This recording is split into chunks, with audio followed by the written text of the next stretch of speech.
तहसीलदार साहेब BDO साहेब यांना निवेदन दिलेलं आहे, काय विषय होता?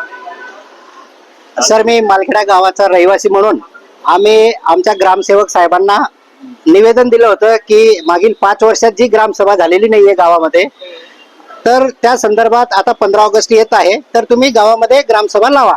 या संदर्भात त्यांनी 2 दिवस टाळाटाळ केला. 1 दिवस पूर्ण दिवस त्यांनी मोबाईल स्विच ऑफ ठेवला.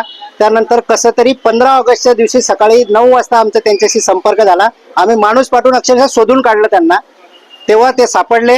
त्यांना मग विचारलं ग्रामपंचायत ग्रामसभा का नाही घेते, तर त्यांनी तेव्हा पण उडवाउडवीचे उत्तर दिले. त्यानंतर कसं तरी त्यांनी आम्ही लेखी पत्र आणला. लेखी पत्र त्यांच्या हातात दिलं, तुम्ही ग्रामसभा घेणार आहे का नाही हे तुम्ही कळवणे. तेव्हा त्यांनी त्यावर 17, 16, 17, 18 या 3 दिवसामध्ये मी ग्रामसभा आयोजन करून देतो असं त्यांनी लेखी स्वरूपात दिलं. काल संध्याकाळी 17 तारीख होती, तरी देखील त्यांनी ग्रामसभेचं काहीच कुठलंच दवंडी वगैरे काहीच दिले नाही. 16 तारीख गेली, 17 तारीख गेली. मग संध्याकाळी 6 वाजता आम्ही त्यांच्याशी संपर्क साधला असता त्यांनी संध्याकाळी 6 वाजता त्यांनी सांगितले की उद्या सकाळी ठीक 10 वाजता आपण ग्रामसभा घेऊ.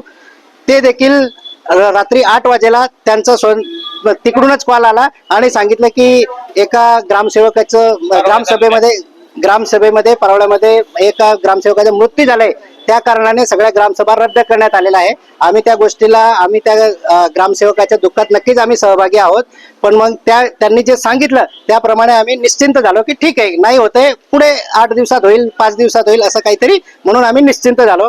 त्यानंतर ग्रामपंचायतच्या एका कर्मचाऱ्याने ग्रुपवर मेसेज टाकला, व्हॉट्सअपच्या ग्रुपवर मेसेज टाकला की ग्रामसभा ही अशा अशा कारणास्तव रद्द करण्यात आलेली आहे. आम्ही सगळे निश्चिंत झालो.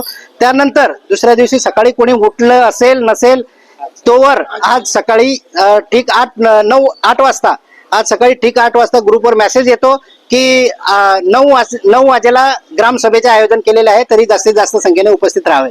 आता मला सांगा सर, 8 वाजता सगळ्यांच्या हातात मोबाईल असेल हे शक्य आहे का? असं नसताना त्यांनी 8 वाजता अचानकपणे मेसेज टाकला, ग्रामसभा दवंडीसाठी विनंती केली. ठीक आहे, 1 तास आहे, दवंडी देऊन द्या. तरी दवंडी होऊ शकत नाही, आपल्या गावात वाजवणारे नाहीये, हे नाहीये, ते नाही, असे उडवाउडवीचे उत्तर देऊन ग्रामसभेत ठीक आहे आम्ही त्या गोष्टीला बी राजी झालो. आम्ही जेवढं शक्य असेल तेवढं हजारोच्या संख्येने तिथे तरी पण उपस्थित झालो. शेवटच्या 1 तासामध्ये देखील उपस्थित झालो.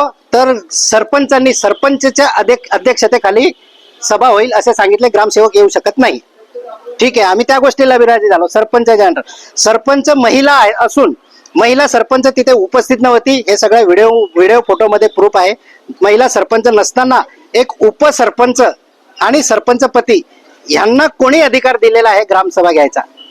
ठीक आहे, घेतला, त्याबद्दलही मान्य नाही. आमच्या ग्रामपंचायतीची खोली 10x12 आहे. त्या 10x12च्या खोलीत खरोखर ग्रामसभा होऊ शकते का आपल्याला तरी वाटतं का? ते पण होऊ शकत. बाहेर हजारो लोक उभे आहेत. त्यांना विनंती करत होतो, फक्त बाहेर चलून ग्रामसभा घ्या, आतमध्ये नका घेऊ, कारण सगळ्यांना प्रश्न उपस्थित. कारण त्या 10x12च्या खोलीमध्ये माजी सरपंच असो उपसरपंच असो, त्यांनी काही गुंड प्रवृत्तीचे लोक त्यांना खरोखर काल रात्री पैसे वाटप करून कामावर जाऊ नका, दारू पिऊन तिथे फक्त थोडासा गोंधळ घाला, याच्यासाठी तुम्हाला 500-1000 रुपये आम्ही देतो असे सांगून तिथे दांगडो करणारे लोक उपस्थित केले आणि ग्रामसभा बाहेर आले नाही आणि ग्रामसभा रद्द करण्याचा पुरेपूर प्रयत्न केला. पुरेपूर प्रयत्न केला. त्यामध्ये आता हे न दाखवण्यामागे, ग्रामसभा न घेण्यामागे काही ना काही तर उद्देश असेल. आज मागील 5 वर्षामध्ये आज 15वा वित्त आयोग असेल, 14वा वित्त आयोग असेल, 16वा वित्त आयोग यांच्या मार्फत प्रत्येक गावाला कमीत कमी आज 4000 लोकसंख्येचं गाव आहे. आमच्या गावाला कमीत कमी 20 ते 25 लाखाचं एका वर्षाचं हे असतं. तरी त्यामध्ये आज 20 ते 25 लाखामध्ये पूर्ण 5 वर्षाची जर 1.25 कोटीच्या आसपास जी रक्कम आहे, त्याचा 1 रुपयाचा हिशोबही त्यांनी दाखवलेला नाहीये आणि पूर्ण निधी वापरण्यात आलेला आहे. याचे आमच्याकडे पूर्ण डॉक्युमेंटरी पुरावे आहेत, हे आम्ही सगळीकडे सादर करू शकतो. ग्रामसभा झालेली आहे, एकही नाही झालेली. मासिक सभा किती झालेली? मासिक सभेमध्ये तुमचे जे ग्रामपंचायत सदस्य असतात, तुम्ही बोललेत की खोट्या सह्या केलेल्या, यावरती काय सांगाल? आमच्याकडे हे ग्रामपंचायत सदस्य आहेत, हे ग्रामसेवक सदस्य पती आहे. ठीक आहे, हे दोघं उपस्थित आहेत, अजून आहेत. काही जणांना काही कारणास्तव परत जावं लागलं किंवा काही याच्यात बिझी असल्यामुळे आता हे दोघं आहेत. यांना देखील तुम्ही विचारू शकता, तुम्हाला किती वेळेस ग्रामसभेसाठी बोलवण्यात आलं?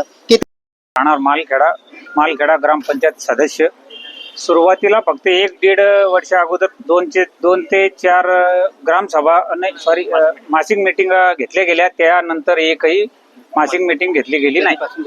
बरं, मासिक जी ग्राम सभा असते त्या सभेमध्ये तुम्ही साईन वगैरे केलेलं आहे का? एकही नाही. मग आपण 1.5 वर्षामध्ये किंवा आपण म्हणतात की आपल्या सर्वांच्या सांगण्याप्रमाणे की 5 वर्षापासून ग्रामसभा किंवा मासिक मीटिंग ह्या रेग्युलर घेण्यात आलेल्या नाही. मग आपण 5 वर्ष शांत का होते? आम्ही वारंवार अर्ज देखील दिलेले आहेत मॅडम. आम्ही गेलो होतो, आम्ही भेटलेलो आहे काही वरिष्ठांना, पण ते काहीतरी दबाव टाकून म्हणा, एक पार्टी आहे गावामध्ये, एक पक्षता म्हणून काही गावात वाद व्हायला नको या कारणास्तव आम्ही कुठलंही हे केलेलं नाही. पण आता ऍटलिस्ट कमीत कमी आता पूर्ण ग्रामपंचायत बरखास्त झालेली आहे, तर आता शेवटी तरी ऍटलिस्ट काय झालेलं आहे 5 वर्षाचा याचा आढावा आम्हाला मिळावा म्हणून आम्ही सगळे एकत्र येऊन हे प्रयत्न करतो आहे. गावाचा एक नागरिक म्हणून विचारतो मी यांना सर्वजणांना, 5 वर्ष झाले, 5 वर्षात एक दिवस पण ग्रामपंचायत उघडली नाही. दुसरा विषय ग्रामसेवकला जर कोणी ओळखलं, आमचे सदस्य त्यांनी गावात एक दौंडी दिली होती किंवा सांगण्यात आलं ग्रामपंचायतचे ग्रामसेवक आहे ज्यांना जो ओळखलं त्याला 1 लाख रुपयाचं बक्षीस देऊ.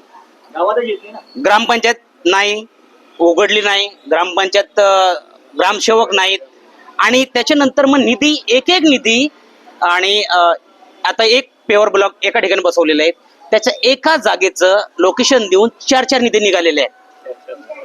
मग याचा जबाबदार कोण? गावात ग्रामसेवक नाही तर मग सह्या कोण करतात?